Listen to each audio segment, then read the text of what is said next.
اعوذ باللہ من الشیطان الرجیم بسم اللہ الرحمن الرحیم یا ایہا الذین آمنوا اے ایمان والو لا یحل لکم تمہارے لیے حلال نہیں ہے، تمہارے لیے جائز نہیں ہے یہ بات کہ ان ترث النساء کہ تم عورتوں کو وراثت بنا لو کرہن جبرن زبردستی، ولا تعضلوہن اور نہ ہی تمہارے لیے جائز ہے کہ تم ان کو روک کر رکھو، بند کر دو گھر میں، لتذهبوا تاکہ تم لے لو ببعض ما آتیتموہن بعض وہ چیزیں کہ جو تم نے ان کو دے رکھی ہیں، جو تم نے ان کو مہر دیا ہے یا دوسری چیزیں دی ہیں یا زمین دی ہے یا مکان دیا ہے، تو اس لیے تم ان کا نکاح آگے نہ کرواؤ، ان کو روکے رکھو تاکہ یہ چیزیں آگے نہ جائیں، ایسا بھی تمہارے لیے جائز نہیں۔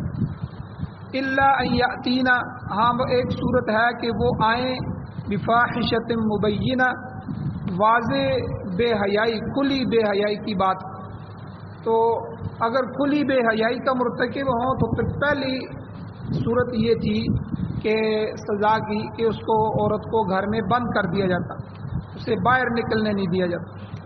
اور آگے اللہ نے فرمایا وعاشروہن بالمعروف ان عورتوں کے ساتھ میل جول رکھو، معاشرت اختیار کرو اچھے طریقے کے ساتھ دستور کے مطابق۔ فَإِن كَرِهْتُمُوهُنَّ پس اگر تم ناپسند کرتے ہو ان عورتوں کو تو فَعَسَىٰ أَن تَكْرَهُوا شَيْئًا پس شاید کہ جس چیز کو تم ناپسند کرتے ہو تو وَيَجْعَلَ اللَّهُ فِيهِ خَيْرًا كَثِيرًا اور اللہ تعالیٰ نے بنا دیا ہو اس میں بہت زیادہ خیر کو۔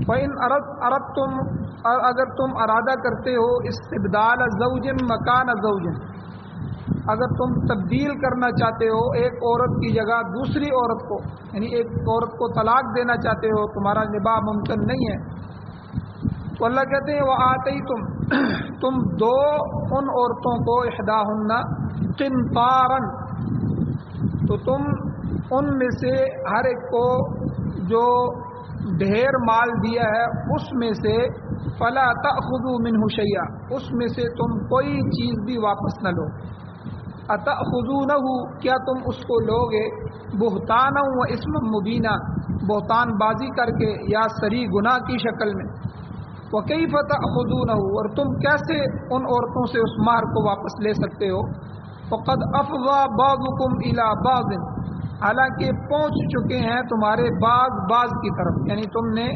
نکاح کر لیا ہے، ہم بستری کر لی ہے، ایک میاں بیوی کا کردار ادا کر رہے ہو، تو تم اب مہر کیسے لے سکتے ہو؟ وَأَخَذْنَ مِنْكُمْ مِيثَاقًا غَلِيظًا اور ان عورتوں نے تم سے پختہ عہد لیا ہے۔ سورۃ النساء سپارہ نمبر 4 آیت نمبر 19، 20 اور 21 تین آیتیں آپ کے سامنے تلاوت ہوئی ہیں، آپ نے ان کا ترجمہ سنا۔ ان آیات کے ان تینوں آیتوں کے دو درس اس سے پہلے گزر چکے ہیں، آج ان آیتوں کا تیسرا درس ہے۔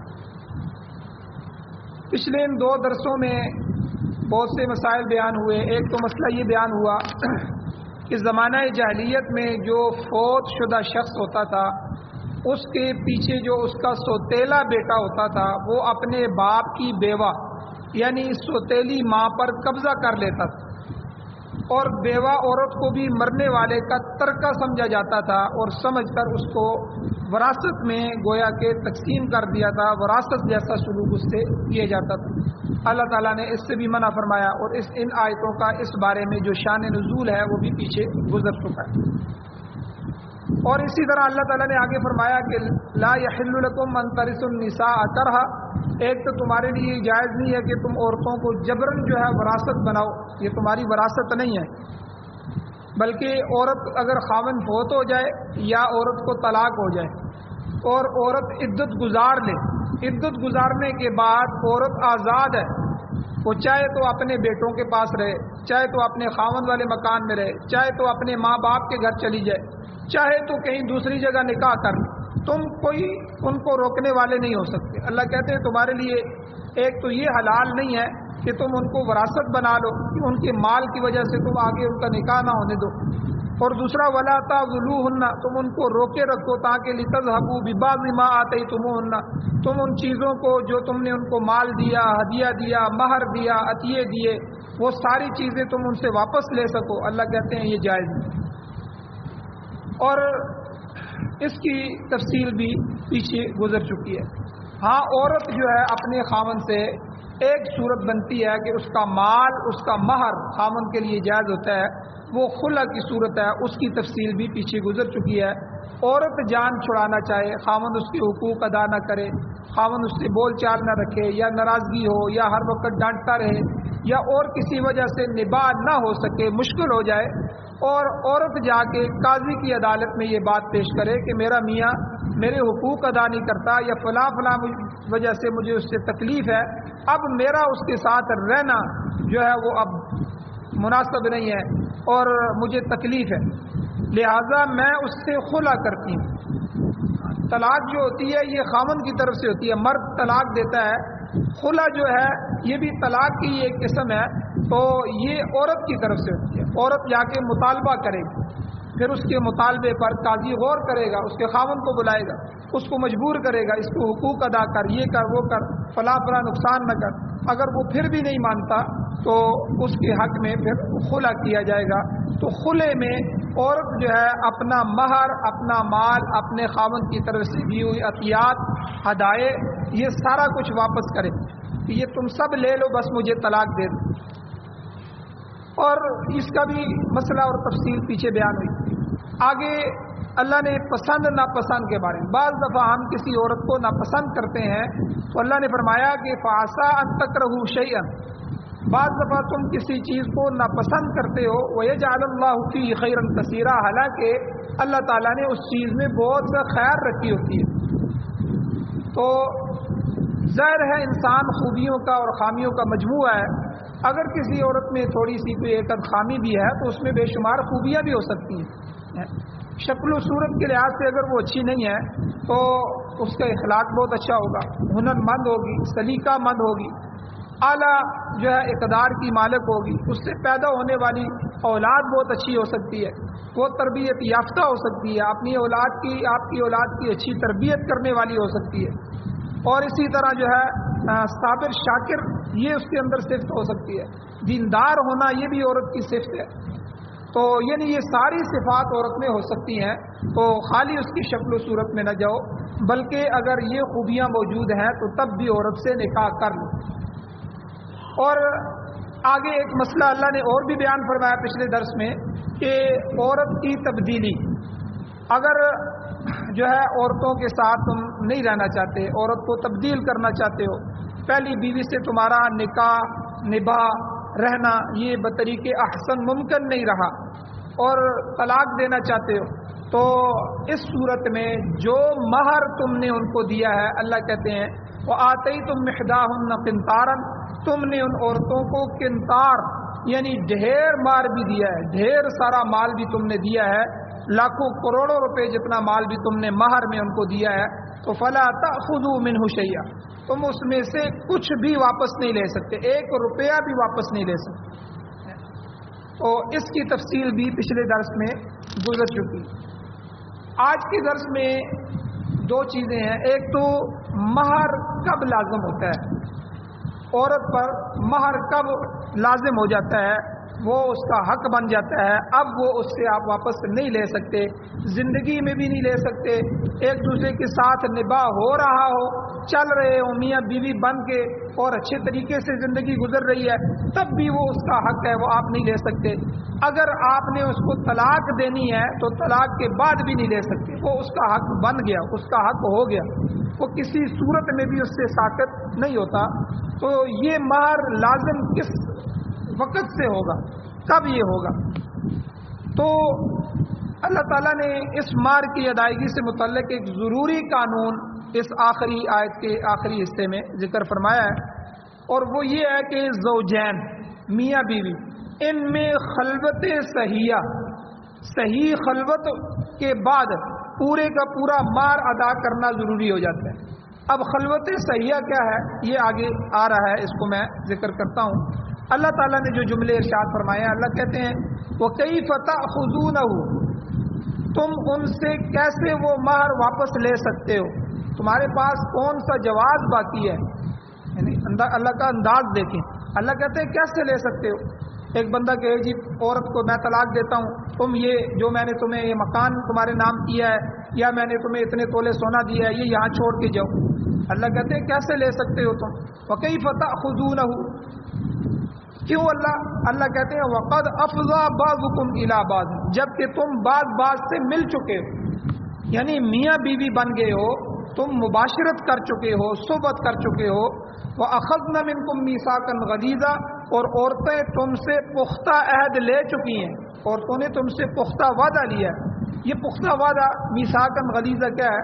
اللہ کے کہنے کا مقصد یہ ہے کہ جب ایجاب اور قبول ہو گیا، سب سے پہلے ایجاب قبول ہوتا ہے، لڑکا اور لڑکی جو ہے، لڑکا تو مجلس نکاح میں موجود ہوتا ہے، تو لڑکی چونکہ نہیں آ سکتی، اس لیے اس کی وکالت کے لیے اس کے لیے کوئی ولی، کوئی قریبی رشتہ دار اس کی وکالت کے لیے مقرر کیا جاتا ہے، ماموں ہو، چاچو ہو، اس کا والد ہو، نانا ہو، دادا ہو، وہ اس کا ولی بن کے اور اس کی نکاح کی وکیل بن جاتا ہے، وہ مجلس میں موجود ہوتا ہے۔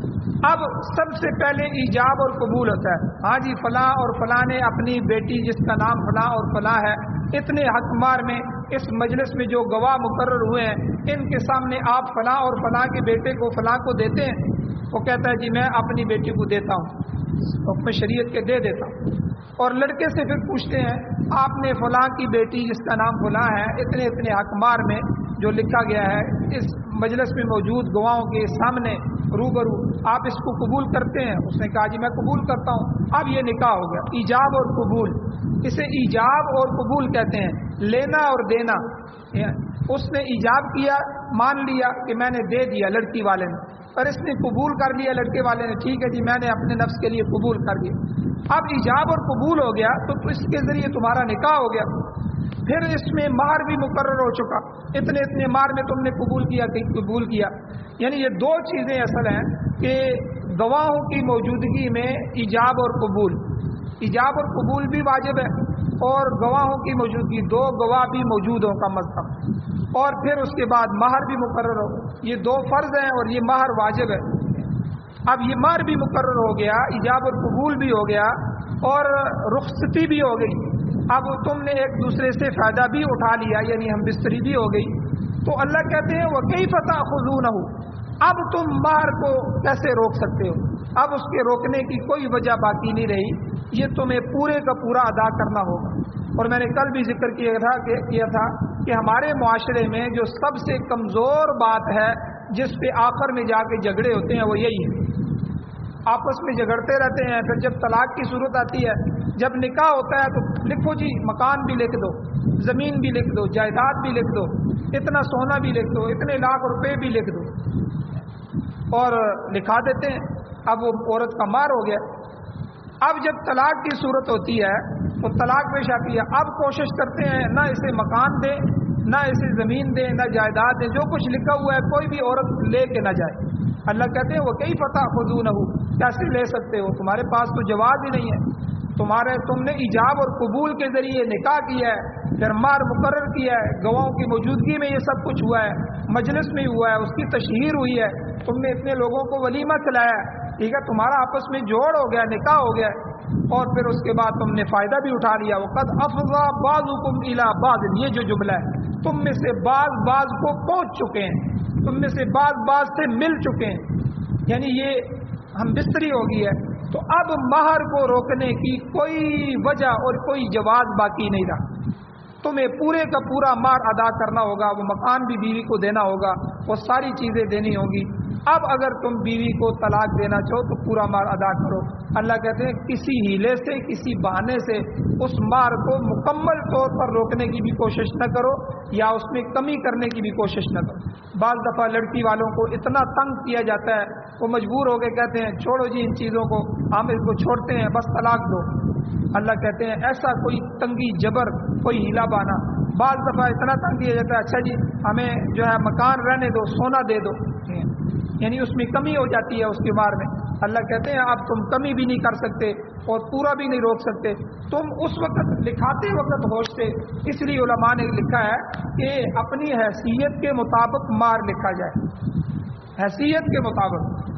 ہیں. 10,000 ہے تو 10,000 لکھا جائے, 10 لاکھ دے سکتے ہو تو 10 لاکھ لکھا جائے. اللہ نے اربوں روپے دیے ہیں, 10 کروڑ دے سکتے ہو تو 10 کروڑ دو, لیکن حیثیت کے مطابق جس کی جتنی حیثیت, تاکہ کل اگر کوئی ایسا مسئلہ ہو جائے تو اس کے لیے اپنی بےزتی نہ کرواتے رہو, اس رقم کے لیے اپنے آپ کو جو ہے وہ تنگ کرتے رہو اور ان پر بھی جبر کرتے رہو.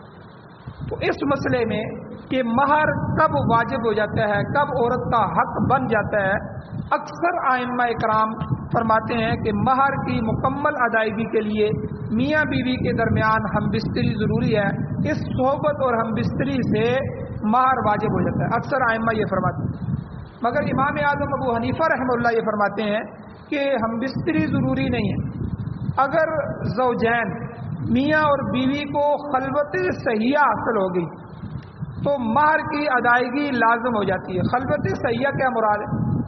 خلوت صحیحہ سے مراد یہ ہے کہ میاں بیوی نکاح کے بعد کسی ایسی جگہ اکٹھے ہو جائیں کہ ان کے درمیان کوئی چیز ہم بستری سے مانع اور رکاوٹ نہ رہے.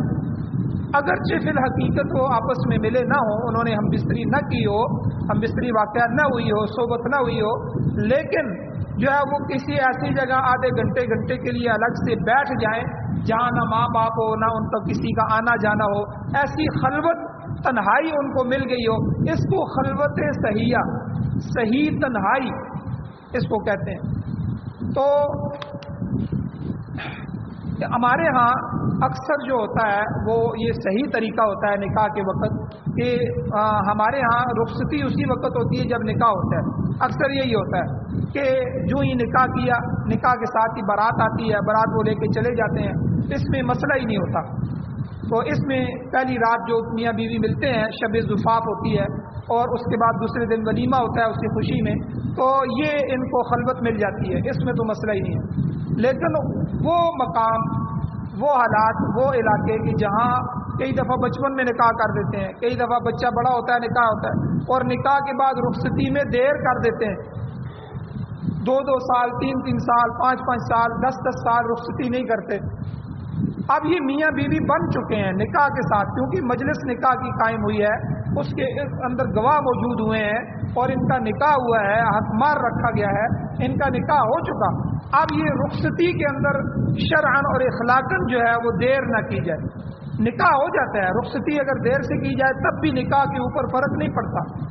اگر 5 سال بعد رخصتی ہوتی ہے, 10 سال بعد بھی ہوتی ہے, 20 سال بعد بھی ہوتی ہے, نکاح پر فرق نہیں پڑتا, نکاح صحیح رہے گا. لیکن شریعت کا مزاج ایسا نہیں. بھائی ان کو میاں بیوی بن گئے ہیں, نکاح ہو گیا ہے, اب ان کو دور کیوں کرتے ہو؟ اب ان کو اس درمیان میں, ان 2 سال رخصتی میں, 5 سال رخصتی میں جو دیر ہوئی ہے, اس دوران اگر خلوت صحیحہ مل گئی, وہ ایک جگہ جمع ہو گئے اور ایک جگہ بیٹھ گئے اور اتنا وقت ان کو مل گیا اور کوئی بندہ نہیں تھا, تو یہ خلوت صحیحہ مل گئی. امام صاحب کہتے ہیں اس خاوند پر, اس آدمی پر اس کا جو مہر لکھا گیا ہے یہ واجب ہو چکا ہے. تو 2 دلیلیں ہیں امام صاحب کی. ایک دلیل تو حجۃ الوداع, جو آخری حج حضور نے فرمایا, اس کا خطبہ دیا, اس خطبے میں یہ جو آیت کے اندر اللہ نے فرمایا وَأَخَذْنَ مِنْكُمْ مِيثَاقًا غَلِيظًا, ان عورتوں نے تم سے پکا اور گاڑا اور گہرا قسم کا عہد لے لیا ہے, یعنی ملنے کے ساتھ ہی یہ وعدہ ہو گیا. اس میثاقاً غلیظہ کی تشریح حضور علیہ الصلوۃ والسلام نے خطبہ حجۃ الوداع میں اس طرح فرمایا. حضور نے ایک جملہ فرمایا وَاسْتَحْلَلْتُمْ فُرُوجَهُنَّ بِكَلِمَةِ اللَّهِ, یعنی تم عورتیں تم پر حلال ہو گئی ہیں اللہ کے کلمے کے ساتھ, اللہ کے حکم اور قانون کے ساتھ, یعنی نکاح کے ساتھ وہ تمہارے جو ہے تمہارا ساتھ ان کا عقد نکاح ہو گیا ہے. لہذا تم عورتوں کے حقوق سے متعلق اللہ سے ڈرتے رہو. نکاح ہو گیا تو حضور فرما رہے ہیں اب تمہارے اوپر عورتوں کے حقوق آ گئے. اس میں رخصتی کا ذکر نہیں کیا, لہذا اب ان کے ساتھ زیادتی نہ کرو, اب ان پر بہتان لگا کر ان کی حق تلفی نہ کرو. جب وہ تمہارے عقد میں آ چکی ہیں, تم ان سے پورا فائدہ اٹھا چکے ہو, تو اب ان کے مہر ان کو لوٹا دو, اس میں کسی قسم کی کمی نہ کرو. تو اس لیے امام صاحب کہتے ہیں نکاح ہو گیا تو نکاح کے ہوتے ہی جب قبول کر لیا کہ یہ مہر ہے تو اب وہ مہر واجب ہو جاتا ہے, اگر بعد میں خلوت